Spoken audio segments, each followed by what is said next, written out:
Hi అండి, ఈరోజు మనం fry piece chicken dum biryani చేద్దాం. ముందుగా దానికి కావాల్సింది నేను ఒక ½ కిలో చికెన్ తీసుకున్నాను. బిర్యానీ పీసులాగా లావుగా కొట్టించుకున్నాను. దాంట్లోకి మసాలా వేస్తున్నాను. ఉల్లిగడ్డ మసాలా, రాతి పువ్వు, జాజికాయ, 2 యాలకులు,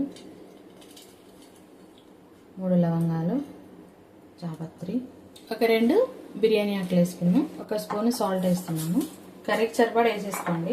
2 స్పూన్ల కారం పడుతుంది. 1 స్పూన్ మసాలా వేస్తాం. మీగడ లేకుండా కొంచెం పుల్లగా కాకుండా ఫ్రెష్ పెరుగు ఉంటుంది కదండి, అదొక 2 స్పూన్లు వేసుకోండి. పుదీనా కొంచెం వేసానండి. నేను ½ కేజీ కాబట్టి 50 ml నెయ్యి వాడుతున్నాను. ఇప్పుడు ఒక 30% పోసేసుకుంటాను. ఒక 20% అట్లా ఉంచేసుకుంటాను. దీంట్లోనే అల్లం వెల్లుల్లి పేస్ట్ 1½ స్పూన్ వేస్తున్నాను. అంటే చిన్నది ఇది, 1 స్పూన్ అనుకోండి. తర్వాత ఫ్రైడ్ ఆనియన్ వేసుకుంటున్నాను. ఇప్పుడు మన ఈ కర్రీకి ఎంత ఆయిల్ యూజ్ చేశాను అంత ఆయిల్ ఇప్పుడే వేసేసేయాలి. ½ కిలో కాబట్టి నేను ఒక 3 టేబుల్ స్పూన్ ఆయిల్ వేస్తున్నాను. నెయ్యి కూడా ఉంది కాబట్టి సరిపోతుంది. ఇప్పుడు దీన్ని బాగా మర్దన చేసుకోవాలి. మనం ఎంత బాగా కలిపితే అంత బాగా వస్తుంది. కలిపేసుకొని ఒక 1 అవర్ పెట్టేసుకోవాలి పక్కకి. అప్పుడు మసాలా అంతా ముక్కకు పట్టి జ్యూసీగా వస్తుంది. కావాలంటే ఫ్రిడ్జ్లో కూడా పెట్టుకోవచ్చు. నేనైతే 1 అవర్ పెట్టేస్తాను, బయట సరిపోతుంది.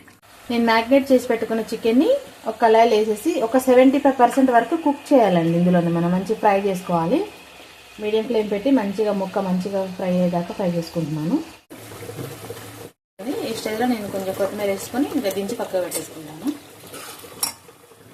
చూడండి, కడిగి పెట్టుకున్న బాస్మతి రైస్ ½ కిలో తీసుకున్నాను నేను.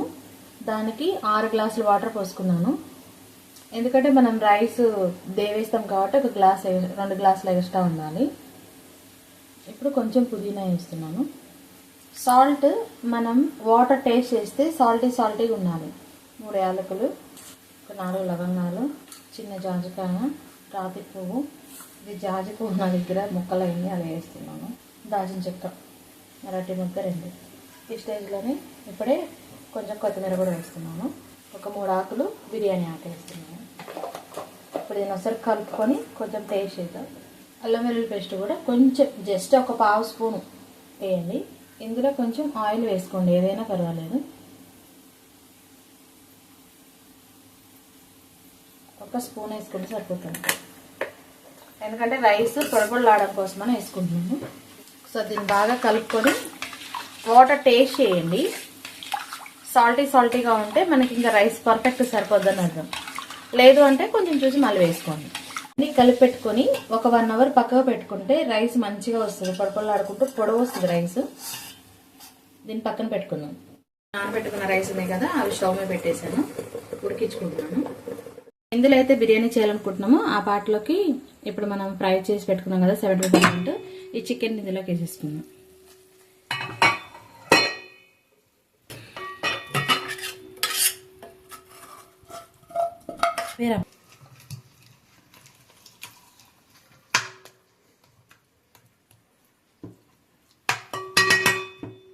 చూడండి, దీన్ని ఇలా సర్ది పెట్టుకున్నాను. రైస్ చూడండి ఎలా ఉడికిందో. ఇంకా ఇట్లా ఉడికితే సరిపోతుంది.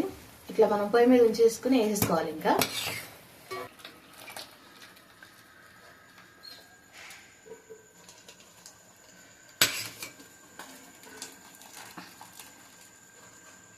మంచిగా పేర్చుకోవాలి. దీనికి ఈ స్టాక్ ఉంటుంది కదా, మనం రైస్ వండిన వాటర్, ఈ వాటర్ని ఒక 2 టీ గ్లాసుల మందం పోసుకోవాలి. ఎందుకంటే దమ్ చేస్తాం కదా, అది మంచిగా నిమ్ముకుంటుంది. ఎందుకంటే మనం 70% కుకింగే కదా, 2 కూడా 2 గ్లాసులు పోసుకుంటే సరిపోతుంది. దీని మీదే ఫ్రైడ్ ఆనియన్,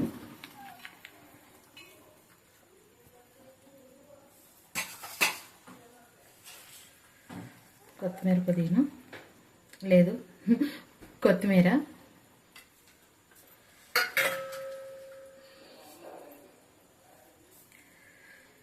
ఇవి కుంకుమ పువ్వు వాటర్, లేదంటే మీరు ఫుడ్ కలర్ వేసుకోండి.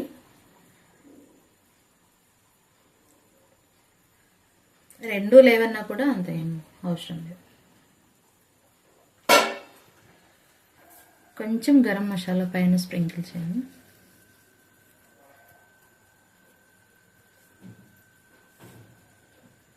ఇందాకలో 20 గ్రామ్స్ మిగిలించుకున్న నెయ్యిని ఇప్పుడు వేసుకుంటున్నాను. ఫ్లేవర్ బాగుంటుందండి అది.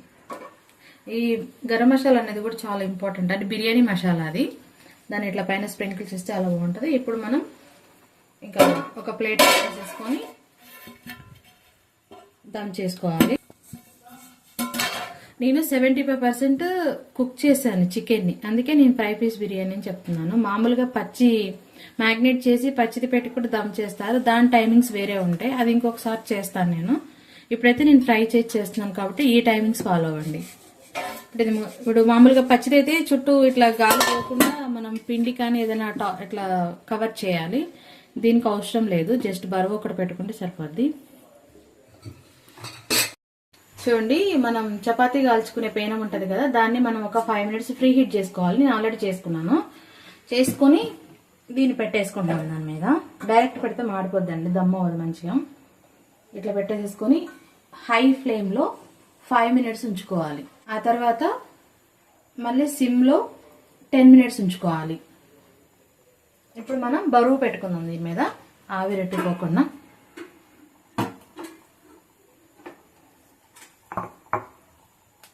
ఓకే, చూడండి 5 minutes హైలో 10 minutes సిమ్లో పెట్టాను. ఇట్లా వాటర్ చల్లితే లాక్కుపోవాలి పైన ఎక్కడైనా. చూడండి,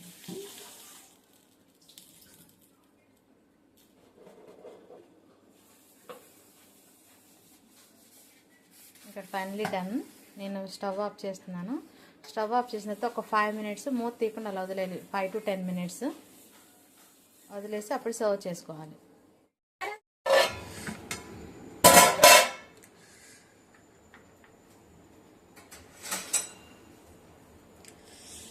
చూడండి రైస్ ఎంత గుల్లలుగా వచ్చిందో. వా, పీస్ కూడా తెచ్చి పెట్టాను. చూడండి, సో రైస్ ఎంత బాగా వచ్చిందో. కరెక్ట్ ఇదే కొలతలతో చేసుకోండి, చాలా బాగా వస్తుంది, టేస్టీగా ఉంటుంది, ఎంజాయ్ చేయండి. చూడండి ఎంత పొల్లుగా వచ్చిందో రైస్. చూడండి ఇలా అంటే ఇలా పడుతుందో, మంచిగా హోటల్లో తిన్న ఫీల్ వస్తుంది మనం ఇది తింటే. చూడండి ముక్క ఇలా అంటే వచ్చేస్తుంది. చూడండి ఎంత బాగా ఉడికిపోయింది ముక్క కూడా.